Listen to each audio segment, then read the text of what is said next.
1977 වසරේදී ශ්‍රී ලාංකීය පාරිභෝගිකයන්ට මෙරට ප්‍රථම නවීන සුපිරි වෙළඳ සැලට පිය නැගීමේ අවස්ථාව උදා විය. වායු සමීකරණය කළ වෙළඳ පරිශ්‍රයක්, එකම වහලක් යටින් සියල්ල මිලදී ගැනීමේ පහසුව සහ දේශීයව ඉතා ජනප්‍රිය වූ ඩූරෝ සන්නාමයේ ඇඳුම් පැළඳුම් එහි අසුරා තිබුණි. සිල්ලර වෙළඳාමේ මෙම විප්ලවය පිටුපස සිටි දැවැන්තයා වූයේ SD ගුණදාස මහතායි.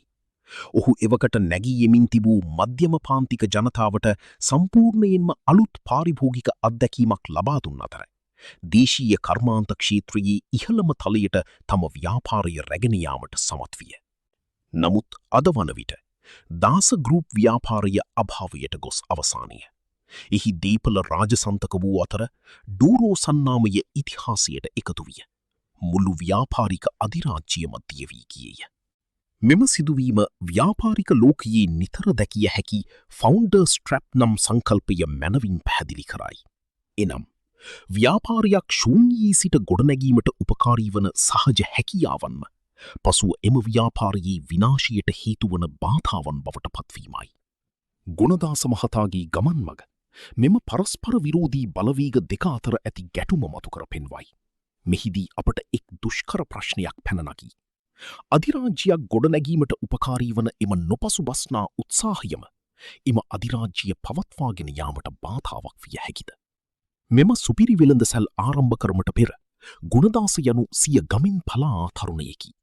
1950 දශකයේදී දකුණී දුෂ්කර ගම්මානයකින් කොළඹට පැමිණි ඔහු සතුව කිසිදු මූලික ප්‍රාග්ධනයක් තිබුණේ නැහැ.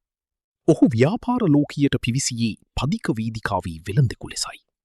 නූල් බූල සහ රිදිපිලි පුරා වූ විශාල වීවැල් කූඩයක් හිස මත තබාගෙන ඔහු කොළඹ වීදි පුරා ඇවිද ගියේය. පදික වේදිකාවේ ගත කළ මෙම ජීවිතය ඔහුට පාරිභෝගිකාගේ සැබෑ අවශ්‍යතා වටහා ගැනීමට මනා පිටුවහලක් විය. මිනිසුන් මිලදී ගැනීමට කැමති මොනවාද සහ ඔවුන් ගෙවීමට සූදානම් මිල කොපමණද යන්න ඔහු දිනපතා අත්දැකීමෙන්ම ඉගෙන ගත්තේය. ඔහු තමාටම ආවේනික ක්‍රමවේදයක් සකස් කරගත්තේය. දවස අවසානයේදී ඔහු තම ආදායම, වියදම සහ ලාභය කුඩා සටහන් පොතක සටහන් කළේය. එමගින් පාරිභෝගිකයාගේ මිල සංවේදීතාව මැනීමට ඔහුට හැකි විය. ගුණදාස මහතා ශ්‍රී ලංකාවට ආවේනික මුදලාලී චරිතයේ සැබෑ ප්‍රතිමූර්තියක් විය. ඔහු පතපොතේ අධ්‍යාපනයට වඩා වෙළඳපොළ පිළිබඳ සහජ බුද්ධියෙන් බලවත් වූ ව්‍යවසායකයෙකි. පාරිභෝගිකයා සමග මුහුණට මුහුණ ගැටීම නිසා ඔහු සතුව විශාල දත්ත ප්‍රමාණයක් තිබුණි. විශාල සමාගම් වෙළඳපොළ ප්‍රවණතා ගැන අනුමාන කරමින් සිටින විට ගුණදාස පදික වේදිකාවේදී මිනිසුන් සමග කරන කතාබහ අනුව තම බඩු තොග වහාම වෙනස් කිරීමට තරම් සූක්ෂම විය.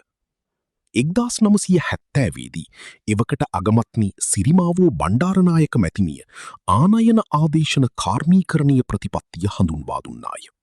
විදේශ විනිමය ඉතිරි කර ගැනීම සඳහා රජය විසින් පිටරටින් භාණ්ඩ ගෙන්වීම තහනම් කරන ලදී. මෙහිදී තම සැපයුම් මාර්ග ඇහිරි ගියද ගුණදාස සැලුනේ නැත. ඔහු වහාම තම ව්‍යාපාරික උපක්‍රමය වෙනස් කළේය. වෙළඳාම අත්හරිනු වෙනුවට ඔහු රජයේ අවසරය ඇතිව කර්මාන්තශාලාවක් ආරම්භ කරමින් දේශීය නිෂ්පාදකයෙකු බවට පත්විය. විදේශීය සන්නාම වෙළඳපොළෙන් ඉවත්වීමත් සමග ඇති වූ හිඩස ඔහුගේ අලුත් සන්නාමය වූ ඩූරෝ විසින් අත්පත් කරගන්නා ලබී. මෙම සීමා සහිත ආර්ථිකය ඔහුගේ ව්‍යාපාරයට ආරක්ෂිත තවානක් මෙන් විය. විදේශීය තරඟයක් නොතිබූ නිසා ඔහු ශීඝ්‍ර මූල්‍ය වර්ධනයක් අත්කරගත්තේය. රජයේ මෙම රැකවරණය නිසා ව්‍යාපාරය විශාල වූවාද එය නිර්මාණය කළේ කෘතිම ශක්තියක් පමණි. වෙළඳපොළ තරඟකාරීත්වයක් නොමැතිවීම නිසා ඔහුගේ ව්‍යාපාරික ආකෘතියේ තිබූ දුර්වලතා වසා පැවතුණි. 1980 දශකයේදී ශ්‍රී ලංකා ආර්ථිකයේ විවෘතවීමත් සමගයි දාස ගෲප් සිය කර්මාන්තශාලා තවදුරටත් පුළුල් කළේය. එහෙත් අභ්‍යන්තරව එම ව්‍යාපාරය තවමත් පාලනය වූයේ දශකයකට පෙර පැවති පැරණි කළමනාකරණ රටාවට අනුවය. මෙය මුදලාලි පාලන පරතරය ලෙස හැඳින්විය හැකිය. ව්‍යාපාරය තවමත් පවුලේ අධිකාරීවාදයකට නතු වී තිබූ අතර වෘත්තීය මට්ටමේ නිලධාරීන්ට බලය පැවරෙන නවීන සංස්ථාපිත ව්‍යුහයකට මාරුවීමට එය අපොහොසත් විය. ගුණදාස මහතා තම ව්‍යාපාරය ව්‍යාප්ත කිරීමට අවශ්‍ය මුදල් සොයාගත්තී කොටස් වෙළඳපොලින් නොව රජයේ බැංකුවලින් විශාල වශයෙන් ණය ලබා ගැනීමෙනි. 1990 දශකයේදී රටේ පොලි අනුපාත 25% දක්වා ඉහළ ගියේය. පැරණි ණයවල පොලිය ගෙවීමට නැවත අලුතින් ණය ගැනීමට සිදුවීම නිසා ව්‍යාපාරය දැඩි ණය උගුලක සිරවිය. පදික වේදිකාවේ බඩු කූඩයක් විකුණන විට තිබූ අති ඇති මුදලින් වැඩකිරීමේ සරල මානසිකත්වය මහා පරිමාණ සමාගම් ජාලයක් මෙහෙයවීමේදී සාර්ථක වන්නේ නැත. අවසාන මරුපහර එල්ල වූයේ 2005 වසරේදී ග්ලෝබල් මල්ටිෆයිබර් ඇරේන්ජ්මන්ට් අවසන් වීමත් සමගයි. ශ්‍රී ලංකාවට හිමිව තිබූ ඇඟලුම් අපනයන කෝටා ක්‍රමය අහෝසි වූ අතර රටට ඉතා රළු ගෝලීය තරඟකාරීත්වයකට මුහුණ දීමට සිදුවිය. දැන් දාස ගෲප් ව්‍යාපාරයට සටන් කිරීමට සිදු වූයේ ලෝකයේ දියුණුතම සමාගම් සමගයි. ඔවුන්ගේ පැරණි තාක්ෂණය සහිත ශ්‍රමිකයන් මත යැපෙන කර්මාන්තශාලාවලට විදේශීය අධිතාක්ෂණික කර්මාන්තශාලා සමග කරට කර සටන් කිරීමට නොහැකි විය. අවසානයේ බැංකු විසින් පරාටේ නීතිය ක්‍රියාත්මක කරන ලදී. මේ හරහා අධිකරණයට නොගොස් ගුණදාස මහතා උකසට තබා තිබූ දීපල අත්පත් කර ගැනීමට බැංකුවලට හැකිවිය. එම දීපල විකුණා ණය පියවාගත් අතර ඒ සමගම එම දැවැන්ත ව්‍යාපාරික අධිරාජ්‍යය බිඳ වැටුණි. එස්.ඩී. ගුණදාස යනු අත්දැකීමෙන් වෙළඳපොළ කියවූ සැබෑ ව්‍යවසායකයෙකි. ඔහුගේ කතාවෙන් අපට උගන්වන්නේ එකම පාඩමකි.